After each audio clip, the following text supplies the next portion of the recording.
Thank you, Gabrielle, for that very generous introduction and for the invitation for us to be here and for hosting us at the Rietveld Academy within the Studium Generale. So today we present the second moment of the Landings project. Landings is an ongoing curatorial research project that surveys planetary ruptures and correspondences in the contemporary through a view to land as a narrative subject of history. The project was initiated with Vida de Wit Center for Contemporary Art just last Saturday with the event Imperial Pastoral on Constructions of Rurality. In working through a set of shared concerns, Landings engages with conversation partners including cross-disciplinary scholars, artists and filmmakers, as well as material references from cartography, botanical studies, colonial, decolonial, image making and histories of administration and infrastructure. We extend our thanks as well to the other partner institutions of the project, including the Tropen Museum, the Stedelijk Museum Amsterdam, and of course here, the Studium Generale, among others. The project issues from a basic observation, being that land is one of the great unspokens of recent cultural criticism. Even as the circulations of contemporary art extended into diverse geographical regions over the past 2 decades, the criticism that sought to grasp this transformation, this recent transformation, has tended to emphasize transpresence, diaspora, and unfixed capital. The prevailing metaphors have been of non-fixity, movement, uprooting, and flow. Landings sets out to address conditions by which landforms become a materiality of time and products of socio-historical processes. The category of the rural, in its construction as an other to the urban, is a central figure to Landings, through which we hone our focus upon the subjective orderings through which land, labor, and human modes of dwelling are brought into competing relations. Rurality is addressed not as a mere countryside, but through colonial industrial histories in the rural, and the continuing centrality of resources to the geological imperative of capitalist accumulation. Landings invests not in the imaginings of a post-human reality, but in investing the grounds for non-identitarian modes of belonging as inauthenticating presences through which porous lands and porous bodies might be read in dynamic interdependences.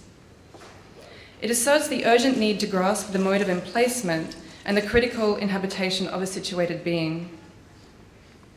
The project is invested in a circulation of southern perspectives by gestures of delinking, which is a term borrowed from semiotician and cultural anthropologist Walter Mignolo, and the disobedience of reading against the grain of Western modernity.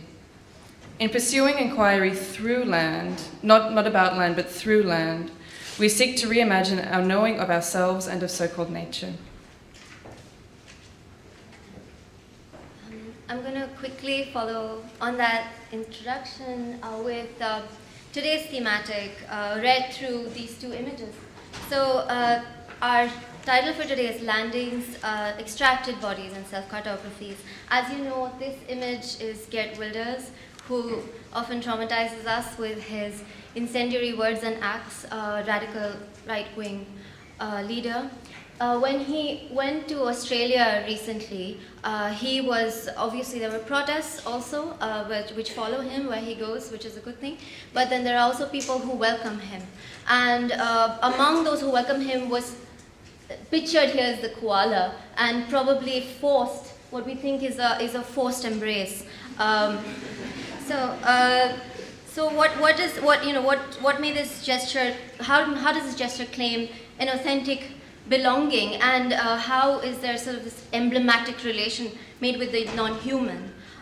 We need to note here that rather than the sort of diplomatic relations images, the history of that image that we're so used to, which is a frontal image where there's sort of background detail, here there's a close-up and there's a sideways embrace. And perhaps here we can note then that we don't see the koala sort of furry ears, but what we see is his sideways, elongated face, and sort of his opposable thumbs, and the very sort of strange heavy paw that he has.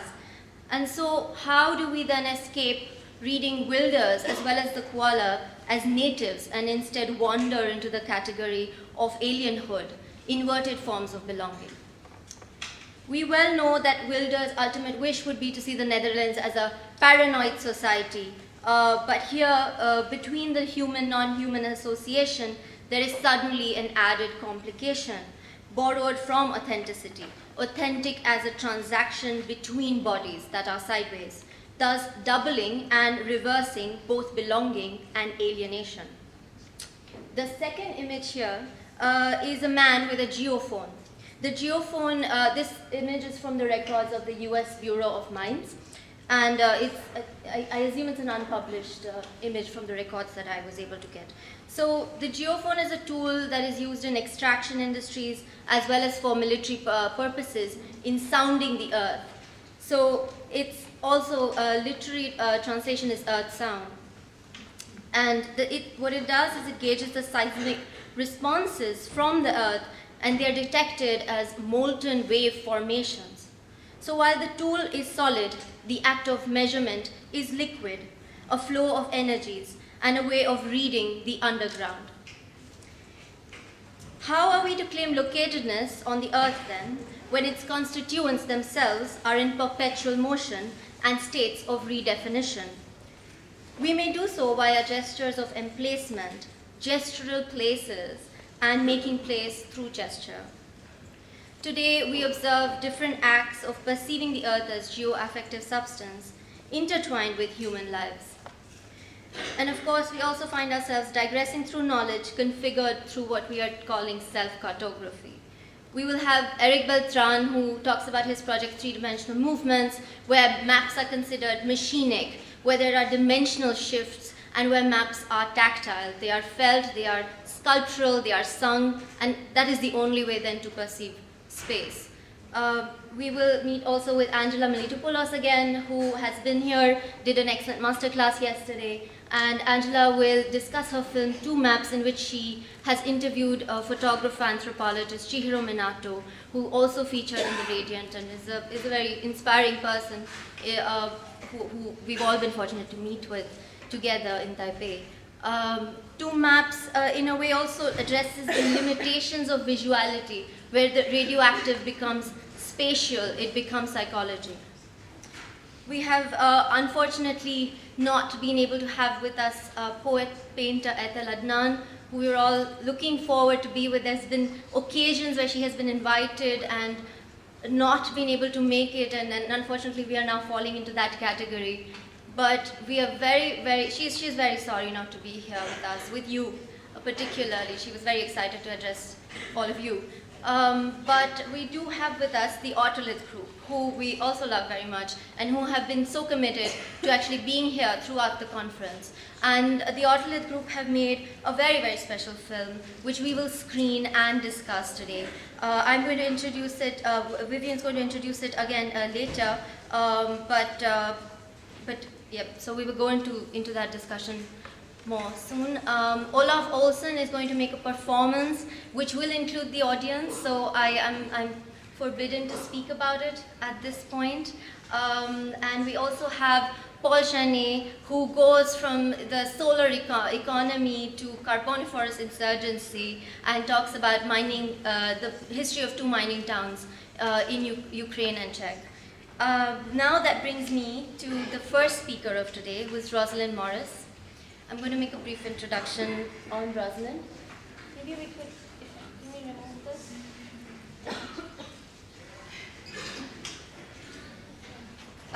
Rosalind Morris is a professor of anthropology at Columbia University in New York, a fellow of the Stellenbosch Institute for Advanced Studies, South Africa, and senior fellow at the Internationales Kolleg für Kulturtechnik Forschung und Medienphilosophie, Bauhaus University, Weimar, Germany. Her earlier scholarship focused on the history of modernity in Southeast Asia and the place of the mass media in its development, particularly in the encounter between old and new forms of mediation. She is the author of numerous books and articles and is currently completing a book based on her South African research entitled Unstable Ground.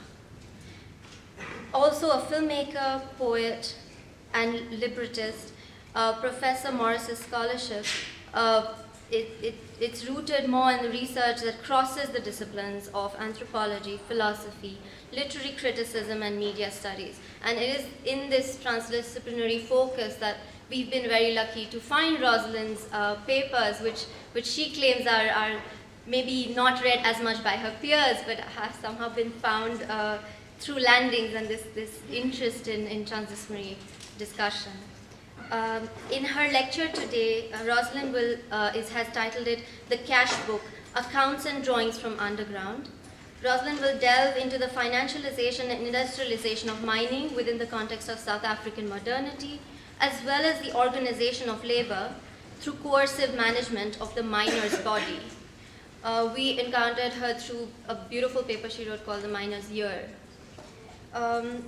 These bodies are the ones that sustain resource empires, and so how do we read morphology into place as well as the body of the human? And further, Rosalind will share with us also from her incredible ongoing research project with artist William Kentridge, which I will let her expand upon, but we're very excited that this is coming together here. Thank you so much, Rosalind.